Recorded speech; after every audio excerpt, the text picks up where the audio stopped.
Hi, I'm Motlatsi Mutlanyane, and I'm responsible for Momentum Investments' alternative investment business. We look after all the assets in the unlisted space on behalf of Momentum Investments. We operate in a number of areas, including private equity, hedge funds, direct property, mezzanine debt, commodities, and infrastructure. Institutional investors, as well as an increasing number of retail investors, are allocating more towards this space.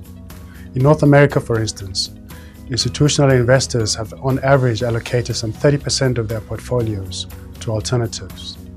In Europe, this figure stands at 25%, while here in South Africa, institutional investors have no more than 3% of their portfolios invested in alternatives.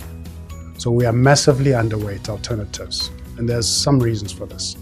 But what remains is that alternatives are not getting the attention that they need in the investment decision-making process. So why should you be considering alternatives? Well, the first one is that alternatives have a low to moderate correlation to traditional asset classes. So what this helps you with is that not only do you get a diversified source of return, but you can also potentially lower your portfolio risk. Secondly is performance. Alternatives have over the long term outperformed traditional asset classes. Private equity, for example, here in South Africa and globally, has over the 10-year period outperformed listed shares by between 3 and 5%. And then thirdly is the social and economic benefit of these assets. And here we're not talking about socially responsible investing, but we're talking about assets that not only grow the economy, but also uplift GDP.